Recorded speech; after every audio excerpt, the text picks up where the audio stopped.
Daniel प्रवाद्याच्या पुस्तकावेले वाचप.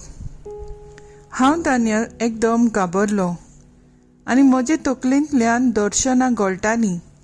तांकां लागून हांव सामको कांपूंक लागलो. म्हणटच थंय लागीं आसलोल्यांतल्या एकल्याशी हांव गेलो आनी सगळें घडलां तातूंत कितें सोत आसा तें म्हाका सांग म्हूण हांवें ताचे लागीं मागलें. जबाब दिवन ह्या वस्तूंचो अर्थ ताणें म्हाका दिलो. हीं 4 व्हडलीं जनावरां म्हणल्यार पृथ्वीमेर उपजतले ते 4 राजा. पूण राज पदवी भोववर्त्या देवाच्या भक्तांक मेळटली आनी सदांकाळ सासणाच्या सासणांक राज तांचेंच जातलें. तेन्ना हांवें 4थ्या जनावराचो अर्थ विचारलो, कारण तें जनावर हेरां परस वेगळें आसलें, एकदम भिरांकूळ, कित्याक ताचे दांत लोखंडाचे आनी ताचे चपके पितूळचे. ते खाताले, पिठो करताले आनी उरलां ते आपल्या पांया पोंदाक माडयताले. तशेंच ताचे तकलेर आसलोल्या 10 शिंगांचो अर्थ हांवें विचारलो.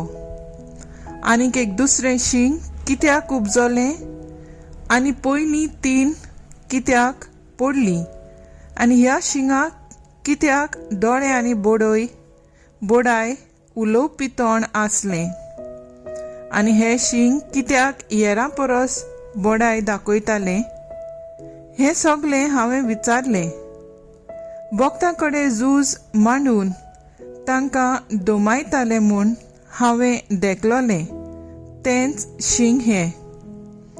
पूण शेवटाक काळा युगा आदलो तो आयलो आनी ताणें भोव वर्त्या देवाच्या भक्तां खातीर नीट करून दिली आनी तेन्ना भक्तांनी राज आपल्या ताब्यांत करचो वेळ पावलो. ताणें अशें म्हणलें, 4थें जनावर म्हणल्यार पितूमेर उपजतले तें 4थें राज. हे राज हेरा राजा परस वेगळें आसतलें. तें आख्खी पृथ्वी गिरासतलें, पांया तळा तिका माडयतलें आनी तिचो चुरो करतले.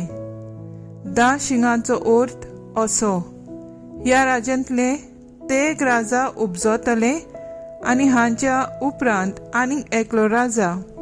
हो राजा पयल्या राजा परस वेगळो आसतलो आनी त्या राजांक सोकलां उडयतलो.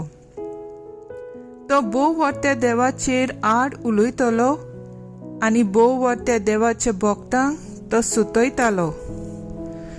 काळ आनी सोमूर्त तो बदलूंक सोदतलो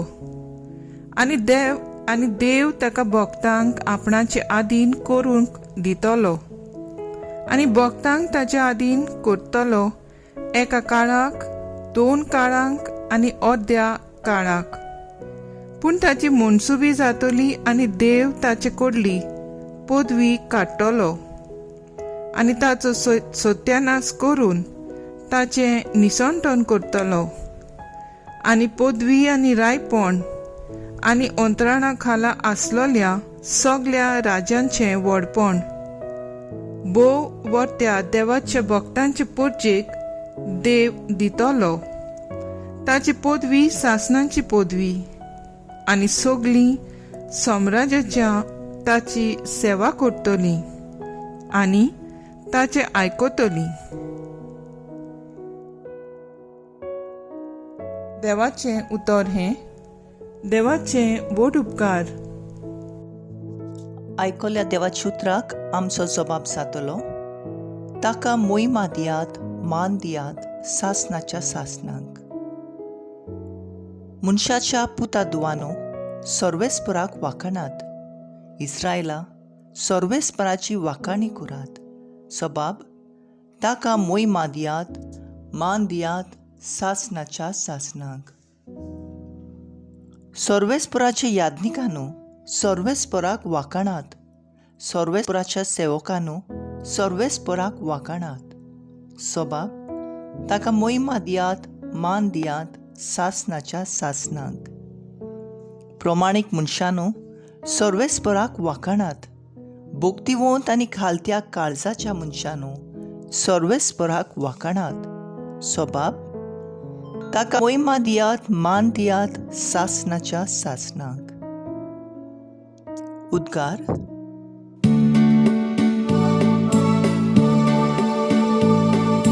Sorvesporak soy, soy, sorvesporak soy, sorvesporak soy, soy.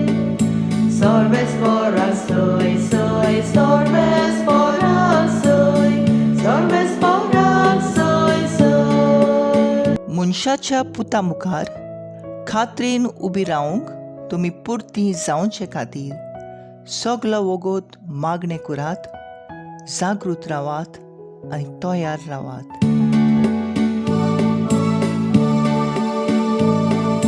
Sorvesporak soy, soy, sorvesporak soy, sorvesporak soy, soy. Sorvesporak soy, soy, sorvesporak soy, sorvesporak soy, soy. लुका प्रमाणे जेजू क्रिस्ताचें शुभ वर्तमान. तुमी तुमची चतराय धरात, ना तर कामचाराक लबडोन बेबदिकाय करून आनी ह्या जिविताचे हुस्के काडून तुमची काळजां जोड जातीत आनी तो दीस तुमचेर अकस्मात पावत. आख्खे पृथ्वीमेर आसलेल्या सगळ्या मनशाचेर फास कसो तो येतलो. येवच्यो आसात ते घडण्या मदल्यान सुरक्षीतपणी फुडें वचूंक आनी मनशाच्या पुता मुखार भिरांती वेळें उबी रावंक तुमकां घोटाय मेळचे खातीर सगळे वेळार मागणें करून जागृत रावात. जेजू क्रिस्ताचें शुभ वर्तमान वाकाणणी तुका क्रिस्ता. मुखेल वळ. तुमी तुमची चतराय धरात. नियाळाक आदार. आयच्या शुभ वर्तमानांत विवेकपणान आमी जागृत रावंक जाय म्हूण आमकां उगडास करता. ह्या संवसारांतल्यो वस्तू आनी चाली आमकां जायते फावटी भुलयतात आनी नाडटात. हाका लागून बऱ्या आनी वायटा मदें विवेकपण करूंक आमकां अवघड जाता आनी दोड आनी चड करून आमी वायटाक बली पडटा. विवेकपणान आमी जागृत रावतलो जाल्यार पयले सुवातेर आमकां संवसारांतल्या घडणुकांची मळवणी शुभ वर्तमानाच्या तत्वां आनी मुळ्यां प्रमाणें आमी करूंक गरज. जोगजोगता ते सगळे भांगार न्हय म्हूण आमी ओळखूंक गरज. दुसरे सुवातेर आमच्या जिवितांत वायट भितर सरोना जावंक आमी समाजांत वायट आसा ताचेर निशेध मारूंक जेजूची शिकवणे प्रमाणें आमचें जिवीत आमी मांडून हाडूंक गरज. प्रवादी कशीं आमी बऱ्याची परगटणार जावंक फाव. तिसरे सुवातेर न्हय वस्तू आनी संवसारीक गिरेस्तकाय आमच्या जिविताचो शेवट, पूण जेजू बरोबर सासणाचें जिवीत आमचें दायज म्हूण आमी ओळखूंक घेवंक फावो. तर आयज आमचो थाराव जावन दी, ह्या संवसारांत विवेकपणान जागृत रावंक आमी वावुरया.